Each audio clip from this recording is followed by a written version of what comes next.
નમસ્કાર BB news ગુજરાતમાં હું સુભાષ આપનું સ્વાગત કરું છું।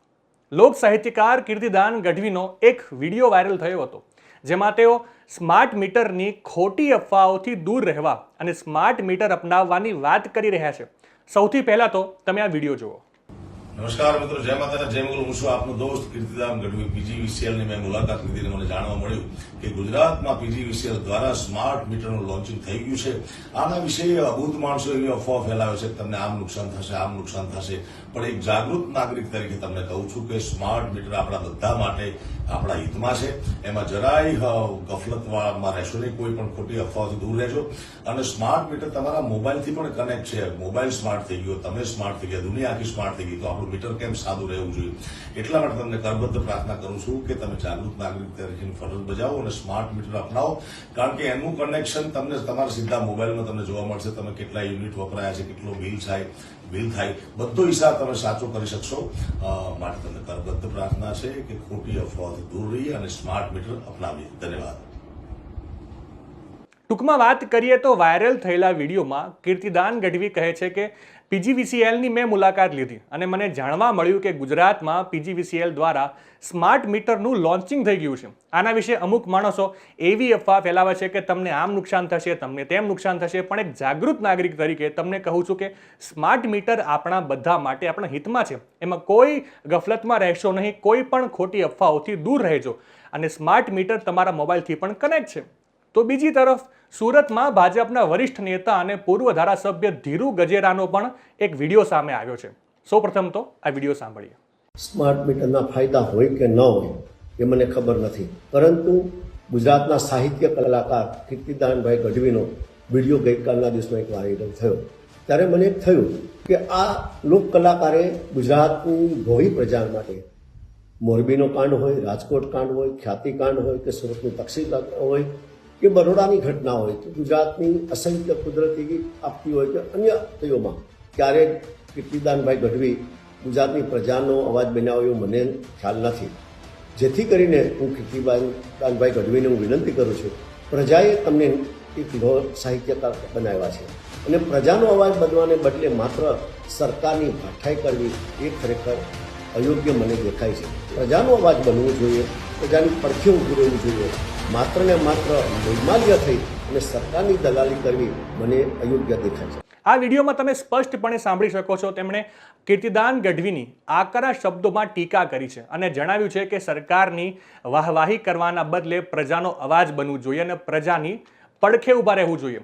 ત્યારે હવે આ સમગ્ર મામલે ગોપાલ ઇટાલિયાએ સ્માર્ટ મીટર પર કીર્તિદાન ગઢવીનું નામ લીધા વગર પોતાની નમસ્કાર દોસ્તો, હું છું ગોપાલ ઇટાલિયા।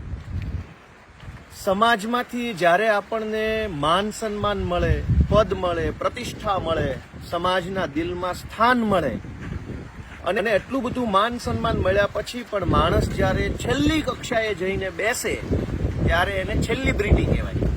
આવા જ ગુજરાતમાં એક સેલિબ્રિટીએ હમણાં વિડીયો બનાવ્યો અને એવું કીધું કે સ્માર્ટ મીટર લગાવો, અફવામાં આવશો નહીં, ગેરસમજણ ફેલાવશો નહીં, વગેરે વગેરે વાત આ સેલિબ્રિટીએ કીધી। હવે સ્માર્ટ મીટર સારું છે કે ખરાબ છે, ફાયદો છે કે નુકસાન છે, એની ઉપર આજે કોઈ ચર્ચા કરવી નથી, પણ જે સેલિબ્રિટીઓ સમાજને નૈતિકતાનું, સમાજને ધર્મનું, સંસ્કૃતિનું, સંસ્કારનું જૂઠું, ભ્રામક અને બનાવટી જ્ઞાન આપે છે એવા સેલિબ્રિટીઓને એક સંદેશ આપવો છે કે ભાઈ, ધર્મના હજારો પુસ્તકો છે, વેદો, પુરાણો, ઉપનિષદો, અલગ અલગ ધર્મના અલગ અલગ ગ્રંથોને એટલું બધું વિશાળ નોલેજ છે કે કોઈ ક્યારે એને પામી શકવાનું નથી। એટલે ઈશ્વરે એક નાનકડો એવો સિદ્ધાંત બનાવ્યો છે, ધર્મનો સિદ્ધાંત, સમાજનો સિદ્ધાંત। એ સિદ્ધાંત એમ કહે છે કે ઈશ્વરે, પ્રકૃતિએ, સમાજે જો તમને બળ અને બુદ્ધિ આપ્યું હોય, કોઈ શક્તિ આપી હોય, બોલવાની, લખવાની, અવાજ ઉઠાવવાની, વિચારવાની, કે બે પૈસા ખિસ્સામાં હોય એ પૈસાની કોઈ શક્તિ તમને જો ઈશ્વરે, કુદરતે આપી હોય, તો એ શક્તિનો ઉપયોગ ગરીબ માણસ માટે, લાચાર માણસ માટે, જેની પાસે એ શક્તિ નથી એના માટે કરજો। તમારા ખિસ્સામાં રૂપિયા હોય તો એ રૂપિયા ગરીબ માટે વાપરજો। તમારા કાંડામાં તાકાત હોય તો એ તાકાત જેના કાંડામાં બળ ન હોય એવા લાચાર માણસ માટે વાપરજો। તમારી અંદર દિમાગ હોય તો એક આમ માણસ, સામાન્ય માણસ માટે તમારું દિમાગ વાપરજો. રૂપિયાવાળા માટે તો રૂપિયા કોઈ પણ વાપરી શકે. એટલે ધર્મનો આવો સિમ્પલ, સાદો, સહજ સિદ્ધાંત જે સમજી નથી શક્યા એવા સેલિબ્રિટીઓ આપણને જ્ઞાન આપવા નીકળ્યા છે. સરકારની તરફેણ શું કામ? સરકાર પાસે જોઈએ એટલું ધન છે, સરકાર પાસે જોઈએ એટલું માણસો છે, સરકાર પાસે જોઈએ એટલા એન્જિનિયરો છે, સરકાર પાસે જોઈએ એટલી પોલીસ છે, જેલ છે, કોર્ટ છે, કચેરી છે, ગુંડાઓ છે, બધું જ છે. જેની પાસે આ સમાજની તમામ તાકાત છે એની તરફેણમાં ન ઉભા રહ્યો તો વાંધો નથી, એ ખોટું નથી.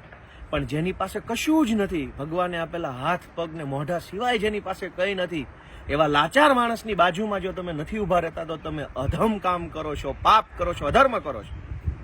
જેની પાસે, અને મહાભારતના યુદ્ધમાં ભગવાન શ્રી કૃષ્ણએ કોનો પક્ષ લીધો?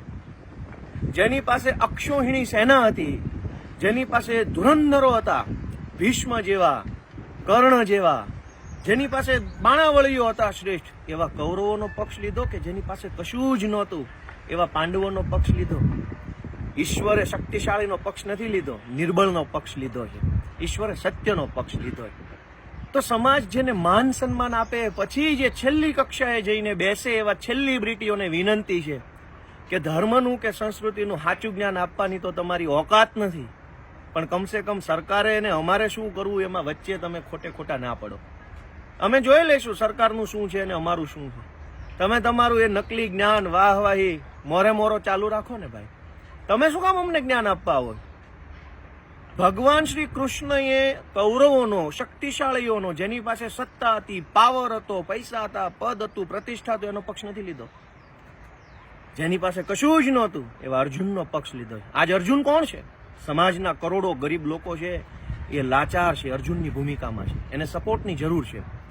અને વાત સ્માર્ટ મીટર પૂરતી નથી, અનેક અત્યાચારો થાય છે. તમારી અંદર જો સમાજનું આપેલું બળ હોય તો એ બળ ક્યાં તો સમાજ માટે વાપરો, યા તો છાનામાના જે ધંધો કરો છો એ ધંધો કરો, ઉપદેશ આપવાનો ધંધા બંધ કરો. શું કામ ઉપદેશ આપવો છે ભાઈ તમારે? અને હવે સ્માર્ટ મીટરની વાત કરીએ કે દોસ્તો, એ સેલિબ્રિટીએ પોતાના વિડીયોમાં એવું કીધું કે હવે તો બધું સ્માર્ટ થઈ ગયું, દુનિયા સ્માર્ટ થઈ ગઈ, આ સ્માર્ટ થઈ ગયું, તે સ્માર્ટ થઈ ગયું, બધું સ્માર્ટ થઈ ગયું.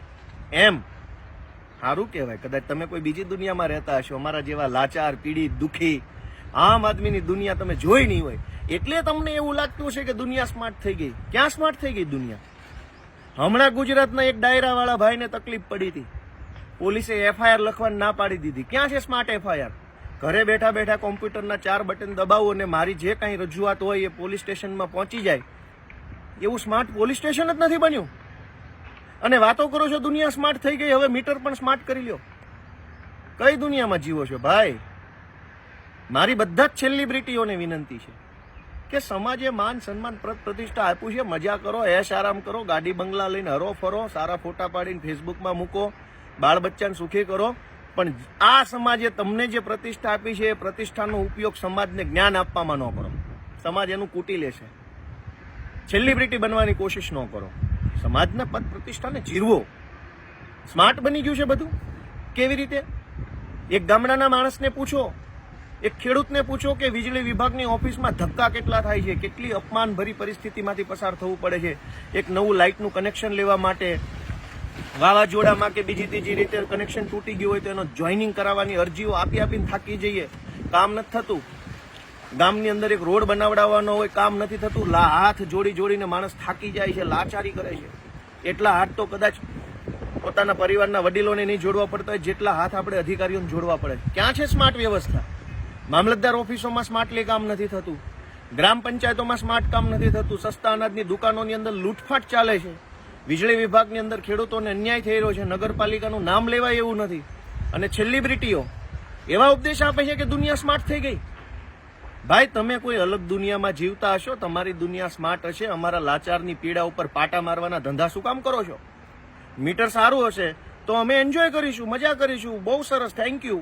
અને નહીં સારું હોય તો વિરોધ કરીશું. કોણ છો ભાઈ તમે જ્ઞાન આપવા વાળા? જ્ઞાન આપવાની શું તમને પદવી મળી છે? આ સમાજે પ્રેમ આપ્યો છે એટલે તમે સેલિબ્રિટી બન્યા છો. કશું સ્માર્ટ નથી બન્યું. અને બધું સ્માર્ટ બની ગયું હોય એવો દાવો હોય. મંત્રી કેમ ડફોળ છે? મંત્રી તો 8 પાસ ને 4 પાસ ને 5 પાસ ને એવા છે. તો જાઓ પેલા તમે જેની દલાલી ને તમે જેનું સમર્થન કરો એને સ્માર્ટ બનાવો પેલા, પછી અમારા મીટર સ્માર્ટ નાખજો. મંત્રી ડફોળ અને મીટર સ્માર્ટ, એ કેવી રીતે ચાલશે? એટલે ફરી એક વખત હું યાદ કરાવું, ધર્મનો સિદ્ધાંત, સંસ્કૃતિનો સિદ્ધાંત, આપણી પરંપરાનો સિદ્ધાંત કે નબળાની પડખે ઊભું રહેવું, અસક્ષમ હોય એની પડખે ઊભું રહેવું, અશક્ત હોય એની પડખે ઊભું રહેવું, દુર્બળની પડખે ઊભું રહેવું, લાચારની પડખે ઊભું રહેવું, જેને જરૂર હોય એની પડખે ઊભું રહેવું, જે મહાશક્તિશાળી હોય, જેની પાસે તમામ તાકાત હોય, એના પછવાડામાં ઘૂસવાની કોઈ મહાનતા નથી. એ ધર્મ નથી, એ સમાજ સંસ્કૃતિનું કામ નથી, એ ધર્મનું કામ નથી, એ તો દલાલી છે. એટલે દલાલી બંધ કરો. ઊભા રહેવાય તો દુર્બળ, નબળા, લાચાર, પીડિતની સાથે ઊભા રહ્યો.